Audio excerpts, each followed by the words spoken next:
absolutely horrifying monsters that medieval Europe believed were real. Hircocervus is a creature that is half goat and half deer, dating back to ancient Greek times. Plato and Socrates also mention it in their works, but they focus more on what it represents philosophically rather than its existence. However, philosophers say it is fictional. On the other hand, Diodorus Siculus also believed in the existence of such hybrid creatures. The first mention of the Hircocervus in English culture comes from a manuscript dated 1398. This manuscript is now housed in the Bodleian Library. Some liken it to the Sphinx. Others consider it a ridiculous creature. I mean, can you blame them? Can you really blame them?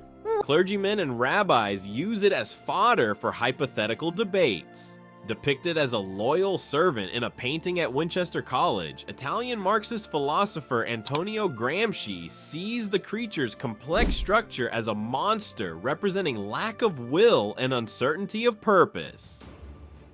From today's perspective, Hircocervus seems to me like an ancient genetic engineering experiment.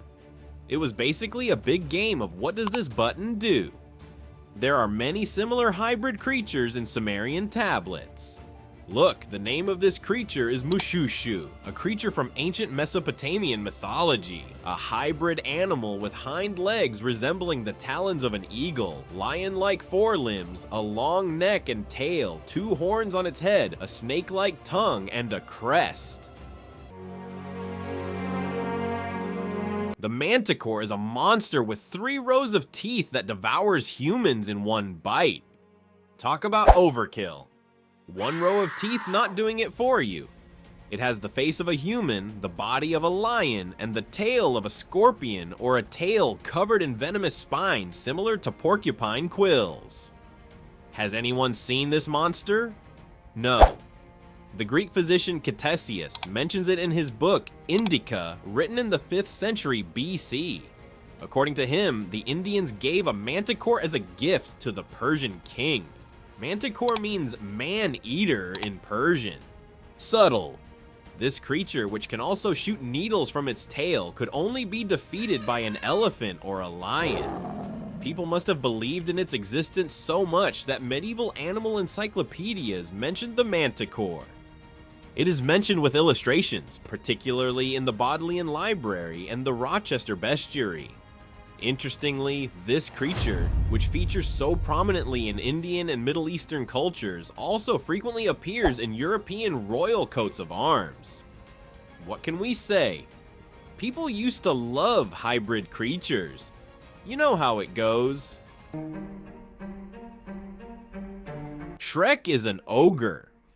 He is emotional, lonely, and a good-natured ogre. He lives in a swamp. But in European folklore, ogres are not as lovable as Shrek. In the French fairy tale Bearskin, he is depicted as a creature with giant feet that frightens people and kills babies. Ogre is a French word derived from the Etruscan god Orcus. Like Hades or Pluto, he is a mysterious, frightening god associated with the underworld. In Puss in Boots, while traveling, Puss races ahead to a grand castle owned by a powerful and fearsome ogre who has magical powers, including the ability to shapeshift. Puss flatters the ogre and tricks him into transforming into a small mouse, which Puss immediately devours. Magic powers for absolutely free. With the ogre gone, Puss claims the castle and its lands for his master. The name of the region mentioned in Chrétien de Troyes' late 12th century verse Romance Perceval, Les Contes del Graal, Logres, comes from the land of ogres. So as you can see, it's a creature frequently mentioned in medieval French, English, and Italian stories. It's also part of popular culture. For example, in the Smurfs, ogres like Big Mouth appear human-like, but are stouter than humans. Have you played Dungeons & Dragons with your friends? The ogres in the game are creatures to be wary of because they are quite powerful and their actions are unpredictable. If they corner you, there's no escape. Game over, man. Game over. there are no single-legged creatures in the world. Flamingos and storks sometimes appear to be single-legged from a distance when they lift one leg for a long time. But interestingly, ancient people reported seeing single-legged creatures frequently. I don't know if they ate mushrooms that caused hallucinations or if they drank too much. Pliny the Elder, in his natural history, mentions that Persian travelers going to India saw monopods. These creatures were called monoculi or scapodi. They resembled humans but spoke a different language. They moved with surprising agility, jumping around, like nature's pogo stick. Also, during times of extreme heat, they protected themselves from the sun by the shade of their feet. Monopods also appear in illustrations on the margins of ancient maps. At first glance, the illustrations in the Hereford Mappa Mundi and Beatus of Liébana maps might make you wonder if monopods lived in some part of the world. Spoiler alert, they didn't. In the 11th century, the saga of Eric the Red takes things even further, mentioning that a group of Icelandic settlers encountered these creatures in North America and that one of them was even killed by an arrow attack.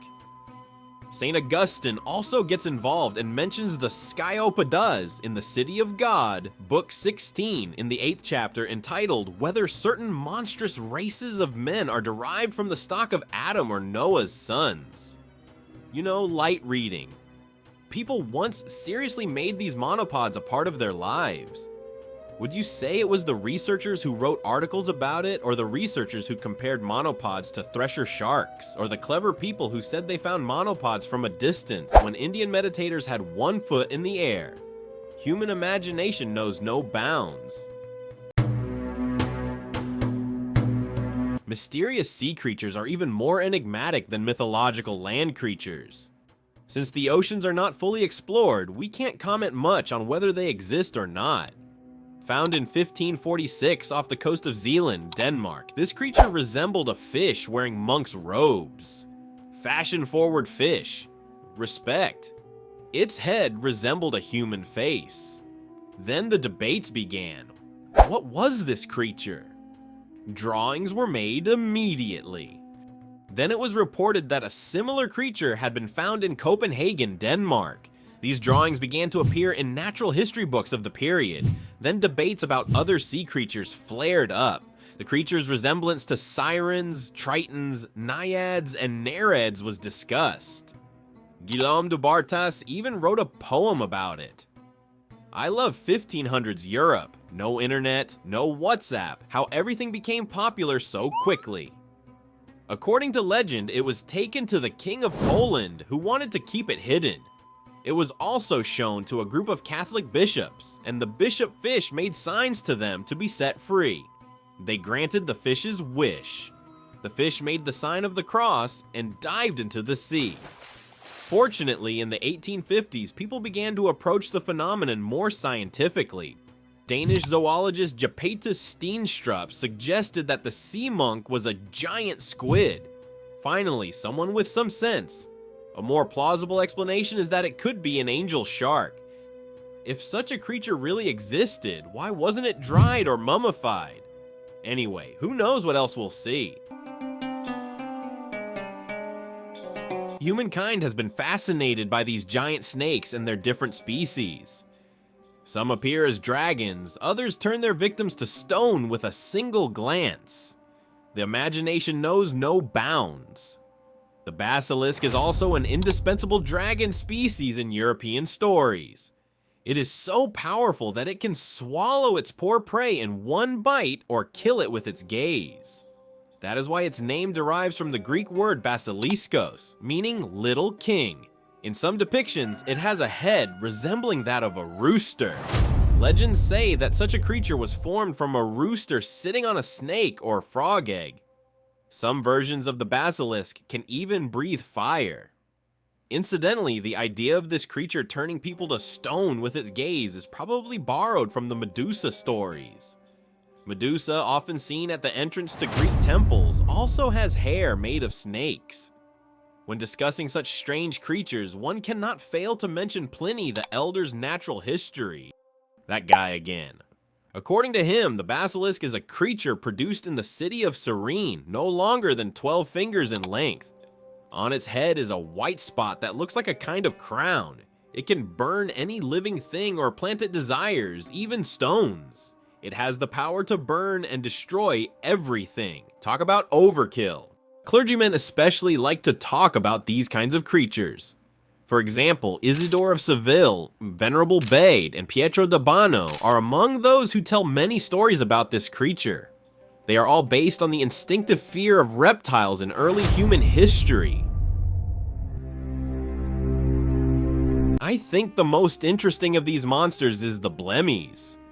We are more or less familiar with the others, but Blemmyes are terrifying even in appearance. Imagine walking in the forest and suddenly encountering a half-naked headless creature. Headless men are creatures that exist in all cultures.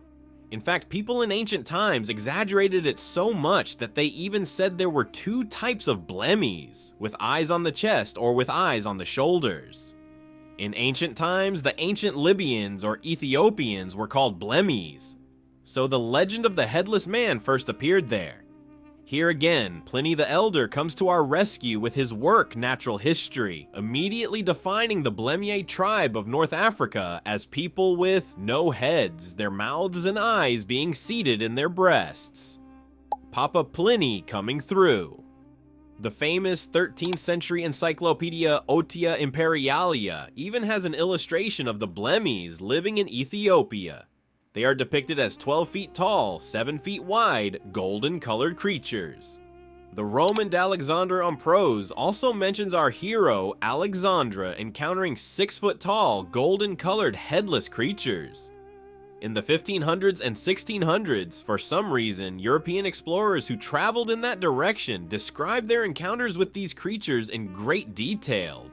Depictions of Blemmyes appear even in the corners of maps. Piri Reis's map is particularly interesting, but the strangest part is that we also encounter different images of Blemmyes matching this description in India and the Far East.